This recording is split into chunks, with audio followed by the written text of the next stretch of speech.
Sampai untuk masa hari ini.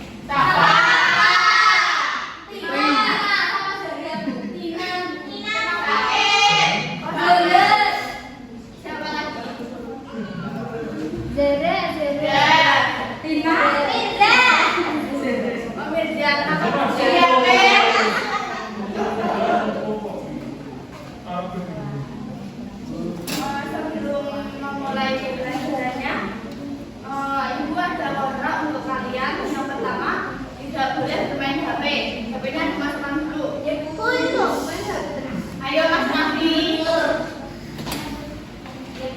Yang kedua, tidak boleh makan, tapi boleh minum. Tidak boleh puasa. Oh ya, benar. Terus yang ketiga, tidak boleh celometan. Tidak boleh rame sendiri. Tidak rame sendiri.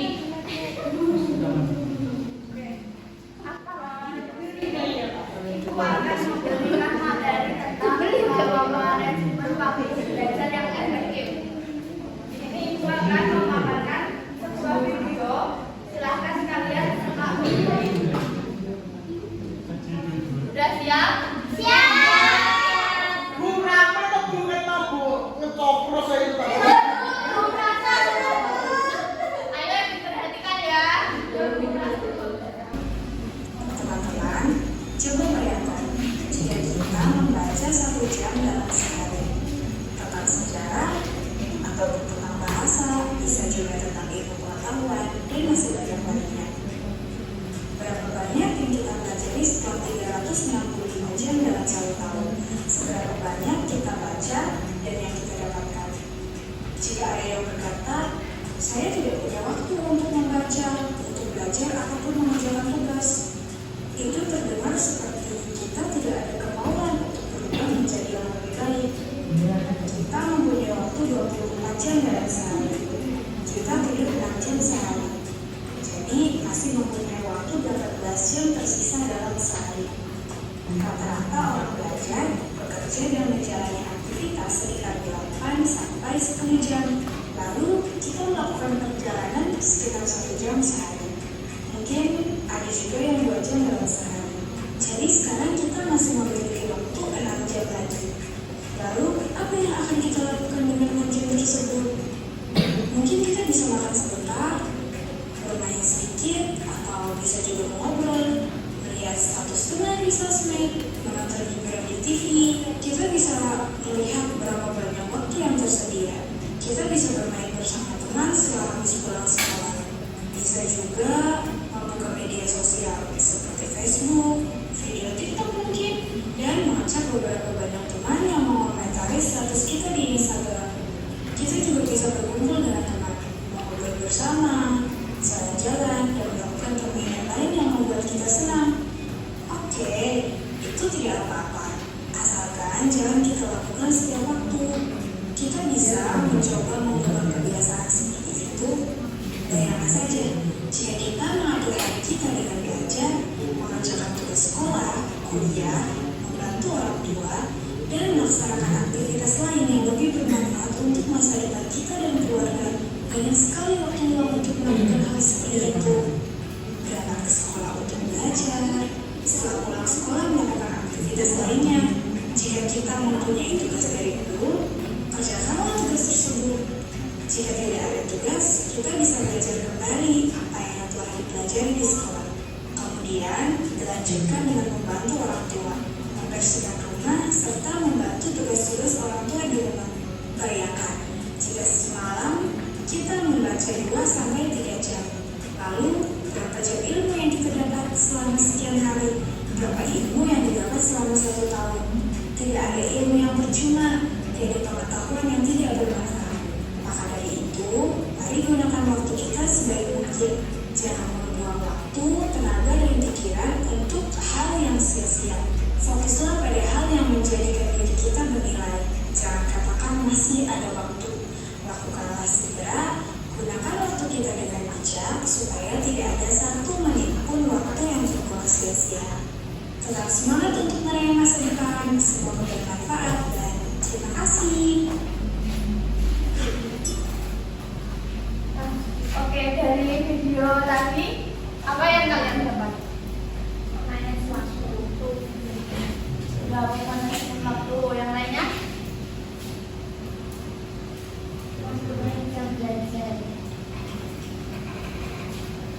Oke, di sini siapa yang belum bisa memanajemen waktu yang baik?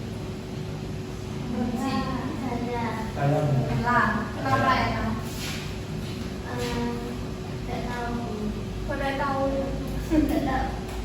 Nah, dari video tadi sudah tahu belum caranya memanajemen waktu yang baik? Gimana caranya?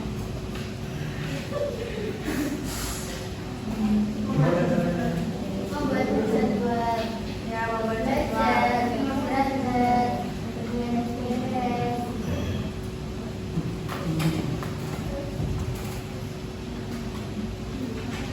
mengerjakan tugas dan lain-lain. Oke, beri tepuk tangan untuk Mbak Ella. Sebelum kami mengajak kalian berdiskusi, saya akan membagi kelompoknya. Kelompok 1, Rodik sampai Epi. Kelompok 2, sampai Arya.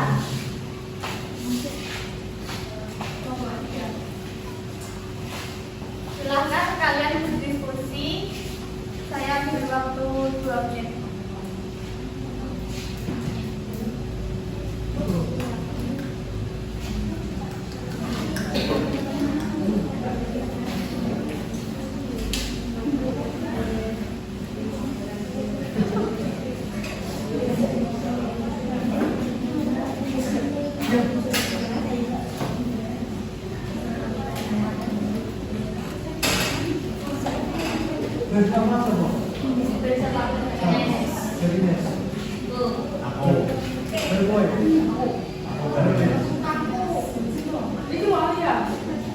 Ayo diskusi dulu.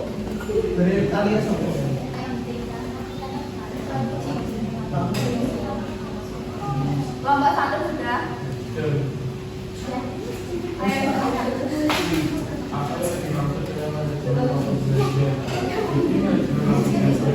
Ayo diperhatikan ya. Mengatur waktu agar tetap produktif, agar kita tetap menjalankan kewajiban tugas kita. Jelas? Tekan Ayo lagi. Yang keras. Jadi manajemen waktu itu seni mengatur waktu agar tetap produktif. Seni mengatur waktu agar tetap produktif. Produktif itu adalah untuk kita memprioritaskan tugas, mengatur waktu kinerja tanpa melupakan kegiatan-kegiatan yang lain. Mana udah jelas? Sudah. Oke, bisa tepuk tangan untuk kamu. Jadi, manajemen waktu belajar adalah kemampuan seseorang dalam mengatur waktu yang efektif untuk mengatur waktu belajar, kayak menyusun jadwal, mengatur prioritas untuk mencapai tujuan belajar yang efektif. Kelompok 2 sudah? Ayo, gimana? Mengapa manajemen waktu penting itu adalah karena manajemen waktu itu bisa membantu tersusunnya jadwal-jadwal yang kita lakukan sehari-hari dari mulai menit sampai nanti lagi itu bisa kita jadwalkan, terus membantu kita agar nanti tugas itu kalau ada tugas di sekolah itu tidak lewat jadwal. Terus sekali. Tepuk tangan untuk Mbak Nita. Nah, jadi mengapa penting untuk memanajemen waktu belajar yaitu untuk membantu agar tugas kalian itu tidak menumpuk dan prestasi belajar kalian juga meningkat. Yang kelompok 3 apa kedua yang terjadi jika seseorang tidak mampu mengatur waktu belajar. Nah, seorang juga tidak dia sering terlambat belajar apapun.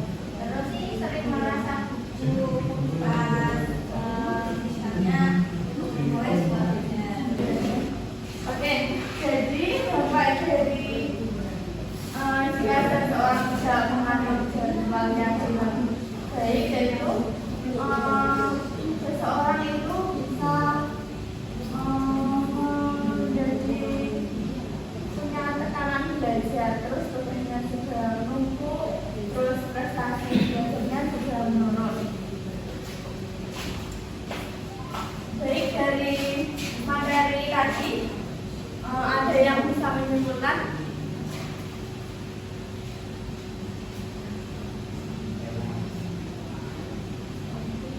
Yang jawab mungkin Ayo, silakan. Jadi dari materi tadi yang saya tangkap bahwasanya mengatur waktu itu sangat penting agar kita dapat memanfaatkan waktu tersebut dengan lebih efektif, seperti mengatur jadwal, terus mengerjakan tugas dengan tepat waktu dan lain-lain. Ya, tepuk tangan.